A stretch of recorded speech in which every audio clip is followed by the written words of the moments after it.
విజయవాడలో ప్రశాంత వాతావరణాన్ని వైసీపీ టీడీపీ భగ్నం చేస్తూ ఉన్నాయి. ఆ రెండు పార్టీలు ఇవాళ గులకరాయి చుట్టూ రాజకీయం చూపుతున్నారు.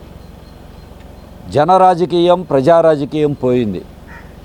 ఒకళ్ళ మీద ఒకళ్ళు విమర్శలు, పరస్పర విమర్శలు, దూషణలు, భూషణలు, దాడులు, ప్రతిదాడులు, వీటి చుట్టూ తిప్పుతూ ఉన్నారు.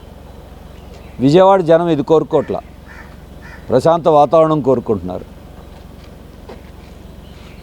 అమాయకులైనటువంటి ప్రజలని, బలహీన వర్గాలకు సంబంధించిన యువతని, వీళ్ళందరూ వాళ్ళ జీవితాలతో ఆటలాడుకుంటున్నారు.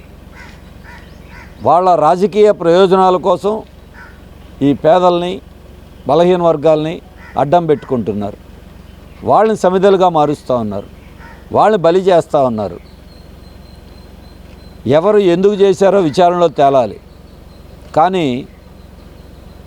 దాడి చేశారు అనే సానుభూతిని వాడుకోవాలని వైసీపీ, మమ్మల్ని అరెస్ట్ చేయబోతున్నారు అని సానుభూతి వాడుకోవాలని టీడీపీ. అంటే మీ ఓట్ల కోసం ఈ గందరగోళాన్ని సృష్టిస్తారా? లేదు, వీళ్ళని వీళ్ళు ఏదో రూపంలో వాడుకోవాలని టీడీపీ మీద బురద జల్లుతాను వీళ్ళు అంటారు, వైసీపీ మీద దాడి చేశాను వాళ్ళు అంటారు. దాడి ఎవరైనా ఖండించాల్సిందే. కానీ అసలు ఈ రాజకీయం, ఈ రాళ్ల రాజకీయం, దాడి రాజకీయం ఏంటి? వీళ్ళు మళ్ళీ కొంతమంది వీళ్ళు పోగు చేసుకోవటం, వాళ్ళు పోగు చేసుకోవటం, ఘర్షణలు రెచ్చగొట్టడం, ఇక మొత్తం వాతావరణం అంతా కలుషితం అయిపోయింది విజయవాడ సెంటర్లో.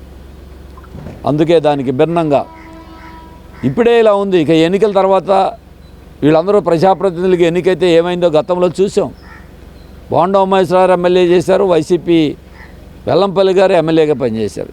వీళ్ళు ఎమ్మెల్యేగా రోజు ఏదో ఒక వివాదంలో ఇరుక్కుపోవటమే, అవినీతిలో ఇరుక్కుపోవటమే, భూ కబ్జాల్లో ఇరుక్కుపోవటమే, ఎక్కడా జనం కోసం చేసింది లేదు. అందుకే ఘర్షణలు, వివాదాలు రెచ్చగొట్టడం వీళ్ళిద్దరి చరిత్ర, ఈ పార్టీల చరిత్ర. దానికి భిన్నంగా ప్రజా సమస్య మీద పోరాడదాం, ప్రజలకు మేలు జరిగేట్టుగా పోరాడాం. మేము ప్రశాంత వాతావరణం కోసం కృషి చేస్తాం. అందుకే ఎన్నికల్లోనే మీరు చూస్తున్నారు, వాళ్ళ రాజకీయ ప్రయోజనాల కోసం ఈ విజయవాడని బలి చేస్తున్నారు. విజయవాడలో ఉన్న పేదలు, అమాయకులను బలి చేస్తూ ఉన్నారు, వాడుకుంటున్నారు. ఆఖరికి ప్రచారం కోసం పేరుతో ముఖ్యమంత్రి వచ్చిన నమస్కారం పెట్టడం కోసం రోడ్డు మీద ఉంచుంటే కూడా డబ్బులు ఇస్తామని భ్రమంలో పెట్టడం లేదు. ఏ పనికైనా అటు ఇటు తిప్పి డబ్బుతో భ్రమపెట్టి వాళ్ళ యువత యొక్క భవిష్యత్తుని చెడగొడతా ఉన్నారు. నిజంగా రాజకీయం చేయడం తప్పు కాదు, కానీ ఇటువంటి దౌర్జన్యాల్లో లేదు, ఇటువంటి వాళ్ళ ప్రయోజనాల కోసం పెట్టే ఘర్షణలో పేదలను ఇరికిచ్చి కేసుల చుట్టూ తిప్పి వేధింపులకి గురి చేయడానికి వీళ్ళ అధికార పార్టీ ఒక కారణమైతే ప్రతిపక్ష పార్టీ ఇంకొక కారణమవుతుంది. దీనికి భిన్నంగా ప్రశాంత వాతావరణం కోసం ఇండియా వేదిక అభ్యర్థిగా కాంగ్రెస్, సిపిఐ, ఆమ్ ఆద్మీ పార్టీ బలపరిచిన సిపిఎం అభ్యర్థిగా పోటీ చేస్తున్న నాకు ఓట్లేసి గెలిపించమని విజ్ఞప్తి చేస్తున్నాం. అంతేకాదు, మేము ప్రజా సమస్యలు లేవనెత్తుతున్నాం. విజయవాడలో మధ్యతరగతి ప్రజలు, పేదవాళ్ళు అనేక ఇబ్బందుల్లో ఉన్నారు. ఇళ్ల పన్నులు పెరిగిపోయినాయి, చెత్త పన్ను వేశారు, కరెంటు ఛార్జీలు పెరిగినాయి. అసలు ఈ ఇళ్ల పన్నులు ఎప్పుడు ఆగుతాయో తెలియదు. సౌకర్యాలు మాత్రం పట్టించుకోవట్లే. డ్రైనేజీ పొంగి పెరిగితే మాకు సంబంధం లేదంటారు, రోడ్లు సౌకర్యం లేకపోతే మాకు సంబంధం లేదంటారు. పన్నులు మాత్రం కార్పొరేషన్ కట్టాలంట, సౌకర్యాలు మాత్రం మళ్ళీ వాళ్ళ జనమే మీరే చేసుకోండి అనే పరిస్థితి వచ్చింది. అందుకే పౌర సమాజం తరపున ఏ సమస్య వచ్చినా నిలబడి అడుగుతుంది, పోరాడుతుంది కమ్యూనిస్టులు. అందుకే రేపు రాబోయే కాలంలో ఎమ్మెల్యేగా ఎన్నుకోండి.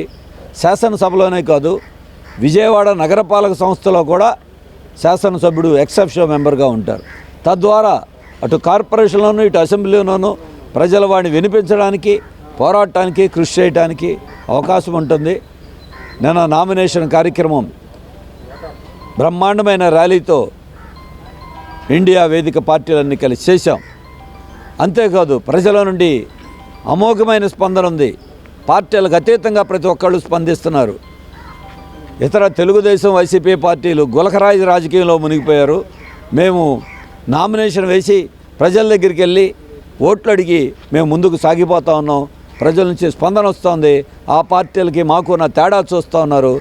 ఖచ్చితంగా ఈసారి గెలుపు మాదే. ప్రజల యొక్క మద్దతుతో అటువంటి ముందుకు సాగిపోతున్నాం.